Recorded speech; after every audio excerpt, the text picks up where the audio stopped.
चीन से निपटने के लिए अमेरिका लगातार भारत को खुद के साथ जोड़ना चाहता है। अमेरिका के एक शीर्ष अधिकारी का अब कहना है कि भारत और अमेरिका का दुश्मन एक ही है। दोनों देशों को इंडो पैसिफिक क्षेत्र में चीन से खतरे का सामना करना पड़ रहा है। यूएस इंडो पैसिफिक कमांड के commander admiral John Christopher Aquilino ने कहा है कि भारत और अमेरिका को चीन से एक जैसी सुरक्षा चुनौतियों का सामना करना पड़ रहा है। हम अपने सहयोगी भारत को आवश्यक मदद मुहैया करा रहे हैं ताकि वो चीन से अपनी सीमाओं की सुरक्षा कर सके।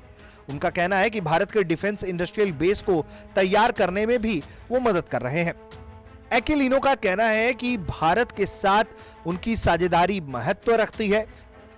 इस साझेदारी को समय के साथ वो आगे बढ़ा रहे हैं। उनके सामने भी सुरक्षा को लेकर वही चुनौती है जो हमारे सामने है।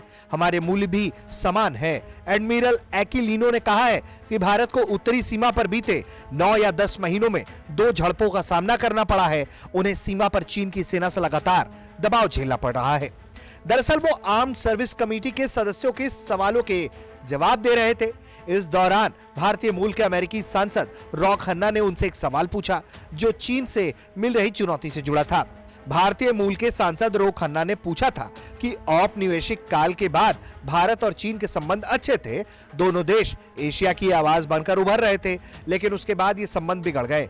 लेकिन अब चीन एशिया में अपना आधिपत्य बढ़ा रहा है और अपने सहयोगी देशों के साथ जूनियर की तरह व्यवहार कर रहा है। इस पर एडमिरल एक्विलिनो ने कहा कि भारत और अमेरिका के सामने एक जैसी सुरक्षा चुनौतियां हैं। हम लोग मिलकर काम करना चाहते हैं। हमारा साझा मूल्य है और कई सालों से हमारे लोगों के बीच सौहार्दपूर्ण संबंध बने हुए हैं।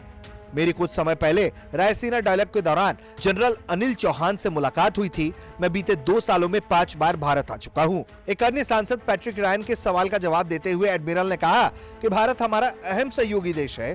दोनों देश अक्सर संयुक्त सैन्य अभ्यास करते हैं। अमेरिका भारत को सुरक्षा क्षेत्र में सहयोग कर रहा है। भारत में रक्षा उत्पादन में भी वो सहयोग कर रहे हैं। C-130 हेलीकॉप्टर के अहम कंपोनेंट अब भारत में ही बन रहे हैं।